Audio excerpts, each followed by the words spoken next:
Hey y'all, what's up? And in today's video, I'm going to be giving kind of a off-the-script little review on the Switch 2 edition of No Man's Sky and the Voyagers update. This isn't technically a review of the whole game, although I will kind of give a brief review on No Man's Sky in general in this. But it's mainly going to be just discussing and giving a little review of the Switch 2 edition and the Voyagers update. So I have the Switch 2 edition, and the Switch 2 console finally got the Voyagers update. Now, if you have a Switch 1, it does not get that. If you actually are like me and you have a Switch 2 and 1 and you have a save file where you have like a covert ship, it will not be able to load on the Switch 1, which I discovered that when I tested it out yesterday. So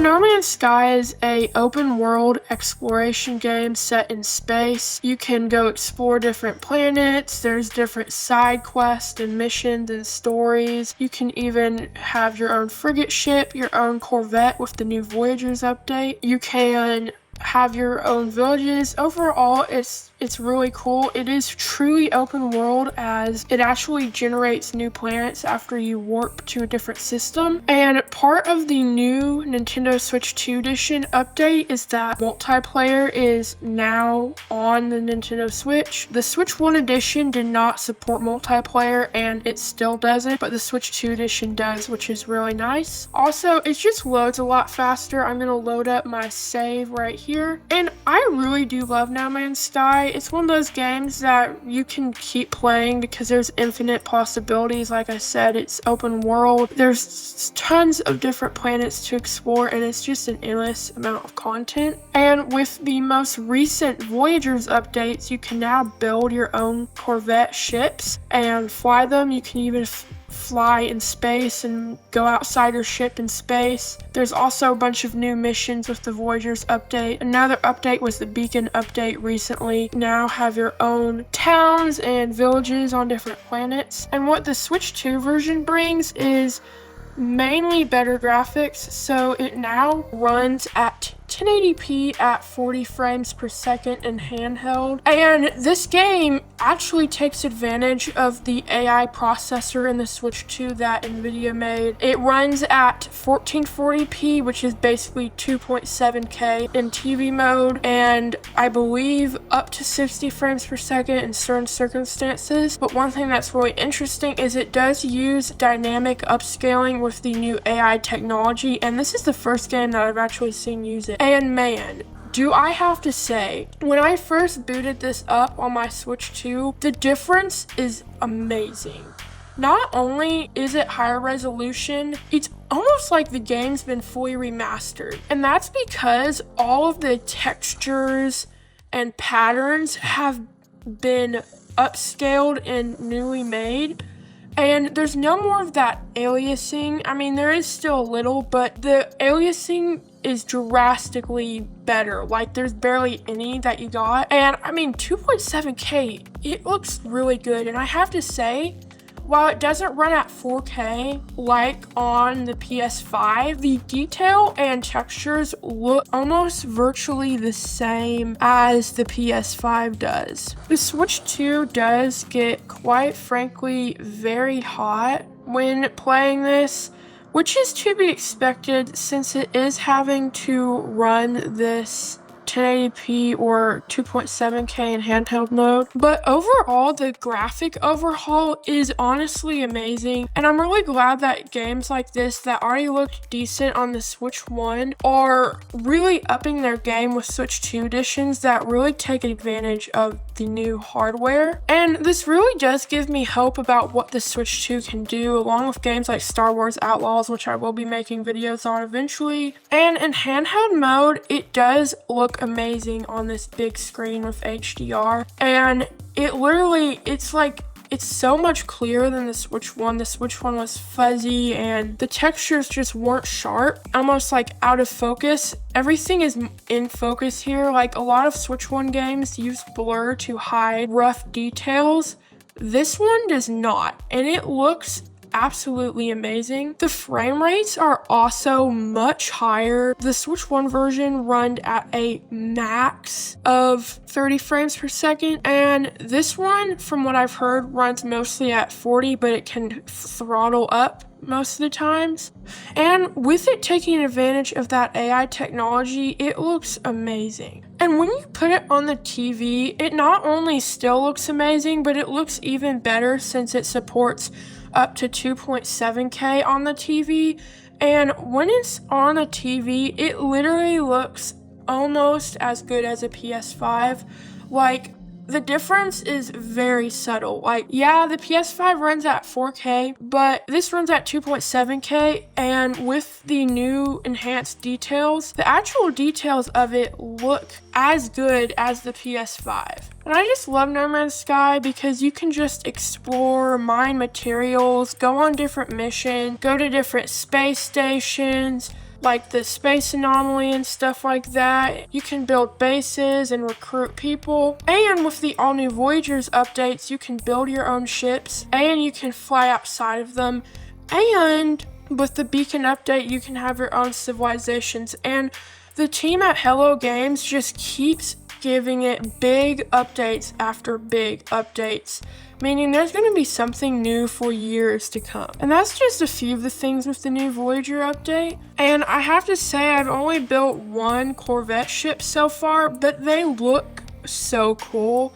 And I've seen people make like Star Trek, like the Voyager, the Defiant and everything. The possibilities are kind of endless. And not only that, but you can customize the inside of your Corvette. So the frame rate does drop a little bit when you go in the Corvette, but it's not that bad. So you can see I have this mission stat board here in my Corvette. I have a sleeping bum. This is the refinery unit. You can use it to refine different materials. If we go in here, we have the little medical section. I put a little TV screen. We go down here, we have a storage container, and here we have a little kitchen area. And there's a ton of different like components and decorations, as you can see here, that you can just go through and put in there. And it's really cool how you can customize it. You can use almost any of the interior parts from the bases that you make on land in here, and it's really cool. And I have to say, it looks so cool when you fly them, just having this huge ship that you made. It is just amazing. You can see this is what mine looks like, and you can change the colors and everything. The possibilities are honestly endless, and it is really cool. You can even add different weapons to your ship based upon whatever you want. As you can see here, I have these weapons, and I can use it to refine asteroids like so. This one's a huge one. Oh yeah. And you could do this before, but it's so much cooler on this huge ship. And as you can see, I'm gaining nanobytes, which you can use to buy stuff.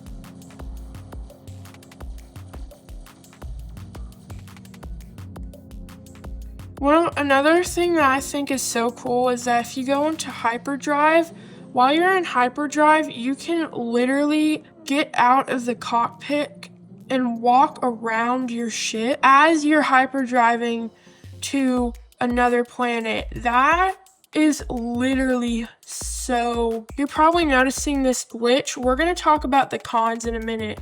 But look, we're literally in hyperdrive, and I could be doing stuff while we're in hyperdrive. That is so cool. So yeah, we're heading to this planet. It gives us a little timestamp, but I'm actually gonna go out of work because I'm gonna head to the space station so I can show y'all how you can build a new ship. Now you cannot do this on your frigate ships. It has to be a space station, which is a little sad, but if you want to dock this on a frigate ship, there is a force field that it will use, which I think is kind of cool. All right, so I'm just going to leave my ship here and we are going to go customize or make it. We're going to make a new one. So as you can see, there are these new portals and you just go in here and Corvette Workshop and you can create new one. And as you can see, we have all of these parts. We're just going to go up here and we need landing gear. So we can put landing gear here. We'll have 2 landing gears like so. And let me see, we're going to make a cool little small one here. And there's different parts. Here's like this really cool cockpit we're gonna put right there. I will have to say the building experience is a little wonky. I've had some problems with editing it and the controls are a little wonky, but once you get used to them, it's pretty easy. So we're gonna put 2 engines like so. Oh yeah, that looks really interesting. And you can always edit them if you put them in the wrong space. And we can put a reactor core on top there. And now we can put, let's see here. Let's put a really cool looking landing dock there. And then there's also decoration pieces you can use as you can see here. So we can rotate this around and just like that. It might not look like the most beautiful thing, but this is just a demo. So once you do that, you just click finalize design and it does require a weapon system. So I guess we have to put me some weapons. We're just gonna put me a weapon under there. That's not gonna do anything, but I'm only doing that to finalize the design. All right, so then you're just gonna finalize it, compare and add to collection. And there she is. I just realized I put that. How in the world am I supposed to get in it? Alrighty, now we're on board. And there's different style cockpits. So this is what it looks like. And now we can take off from here. So that's the main thing with this new Voyagers update. And overall, I really love this new update. And like I talked about earlier, you can actually leave your seat in space, and then not only that, if we go to our hatch, you can literally fly.